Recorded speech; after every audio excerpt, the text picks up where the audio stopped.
I get into the video, I just wanted to thank you for being so patient with me while I took some time to process everything that's been going on. I do have a big update for you guys.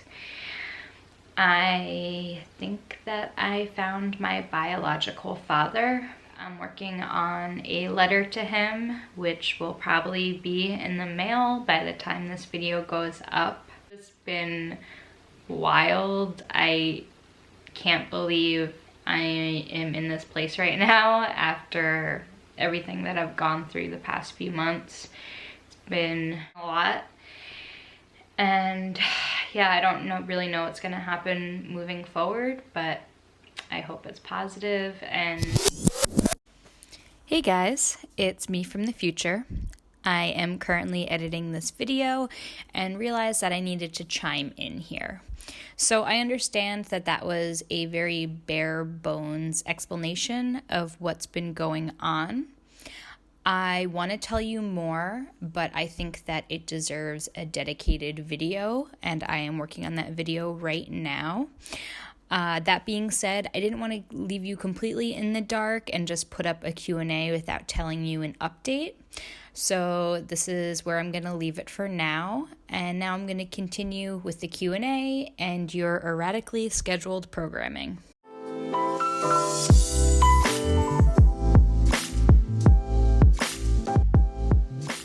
You guys asked me a lot of questions. I got a lot of repeats and sort of similar questions that I ended up grouping together. And there are a few things that I'm not going to talk about today because I will be discussing them in a future video. Have you thought of becoming a Coptic Christian since you found out that you're Egyptian? I think that that's a very important decision to make. I have been doing a lot of reading and research on Coptic Orthodoxy, and I'm actually attending my first liturgy next week. But that being said, I didn't grow up in a very religious household, so it's all really new to me. I want to make sure that I'm making an informed choice before I identify with any specific religion. Did you have any Jewish traditions? Will you keep them or stop? As I said before, I didn't grow up in a particularly religious household. My mother's family is Christian, and my pseudo-dad was Jewish, but he wasn't really in my life all that much.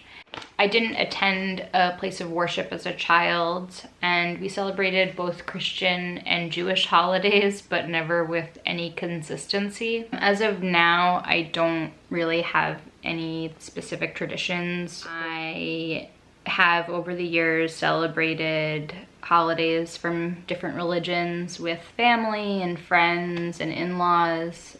But yeah, as of now, I don't really have any traditions that I'm gonna be letting go of. Are you planning to visit Egypt anytime soon? Yes, my husband and I are talking about making a trip early next year. He has actually traveled internationally quite a bit, and Cairo is one of his favorite cities. I think that we will go to Cairo, but I'd also like to go to different parts of Egypt. So if you live in Egypt or have visited Egypt before and have any recommendations, please comment below and let me know what we should do while we're there. Is there anything that you wish you knew beforehand or anything that you would change if you could? Sometimes I feel unlucky for certain things that have been handed to me, but the more that I'm able to work through my feelings and process everything, the more I think of it as an opportunity to grow and become a better version of myself, as cheesy as that sounds. I think that what my mom did was wrong and extremely unfair, especially considering the circumstances. But I think that all of the obstacles that I have faced in my life have made me more resilient and stronger and smarter in certain ways. And as much as I like to fantasize about how my life could have or should have been different. I wouldn't be who I am today without those experiences. And because of that, I don't think I would change a thing. Would you like to learn Arabic? So I have actually been working on a few phrases. I am not gonna say them now because my accent is probably terrible and I don't want that floating around on the internet right now. This could just be coincidental, but when I was really young and I was first learning how to read and write, I just would automatically write right to left. And it took quite a while for the teachers to correct it.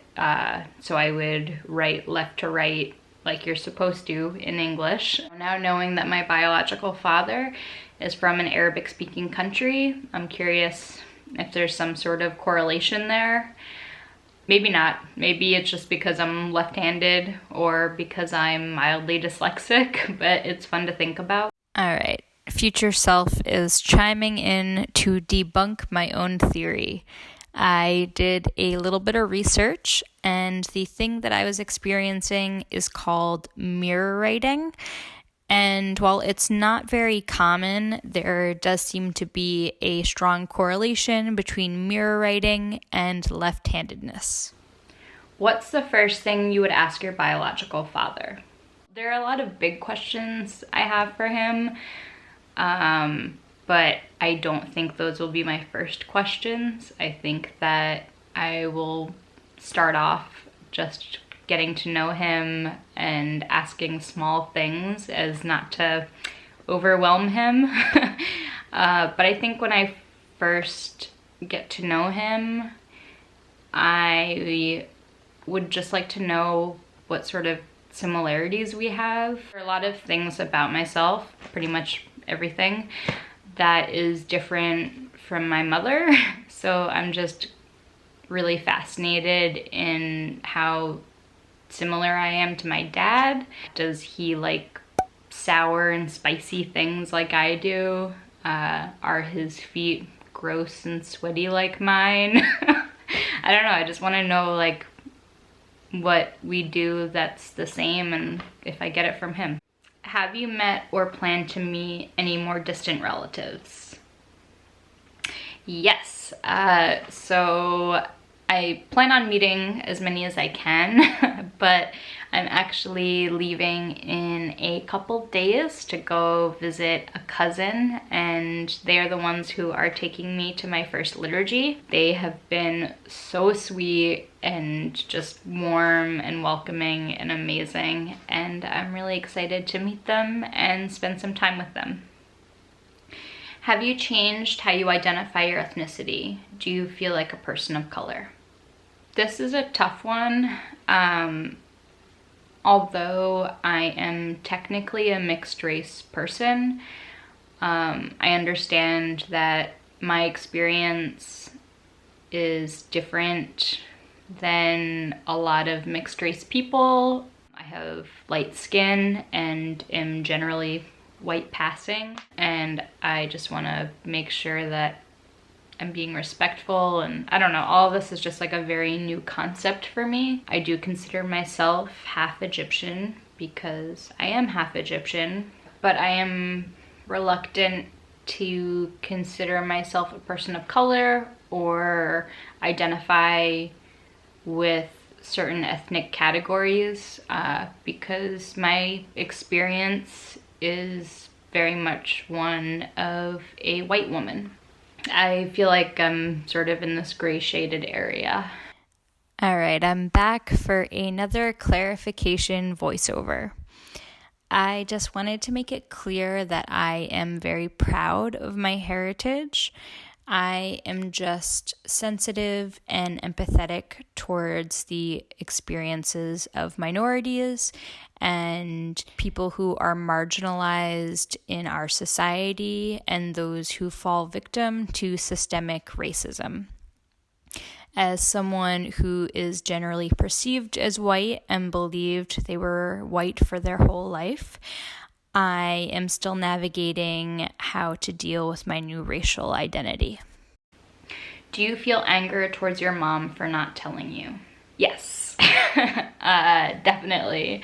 But I also have trouble completely villainizing her. I love her. I will always love her. Her narcissistic exterior makes her seem like she doesn't care about anybody but herself. But deep down, I know that she does love me and my sister, and she deserves love. And while her behavior is abusive at times and malicious, and just she has no regard for other people's feelings, I understand that her life is not a cakewalk by any means. So yeah, I mean, I'm angry at her, but at this point I feel more disappointment than anger. Has exploring the family you never knew affected your existing family? I think in general it's actually renewed the importance of family in my life, the importance of both my maternal and paternal family. I think that it has definitely put an additional strain on my already difficult relationship with my mother, but it's also motivated me to reach out and connect with some of my estranged family on her side. My mother's behavior has created some strain between her and different branches of her family, and that has in turn isolated me and my sister from those people. Now as an adult, and now that I'm going through this, I'm motivated and empowered to make the effort to reach out to those people and build those relationships again. I just value family more, and I just want as much family in my life as possible. What support and advice do you need from your loved ones? This question is actually from someone whose mother is in a similar situation as me. I think as a family member or a friend of someone who's going through this, it's just really important to be loving and supportive and empathetic, even if you don't quite understand or relate to what they're going through. If her relationship with other family members is jeopardized by this situation, her relationship with you is probably even more crucial right now. Reading about other people's experiences and listening to their stories to just gain a broader perspective on what they might be going through can be really valuable. Also, if she is searching for biological family, it could be a really great thing for you to learn about genetic genealogy and try to help her on that search. And while these kinds of things can tear families apart, I think they could also be an opportunity to bond with your family members and build a closer relationship.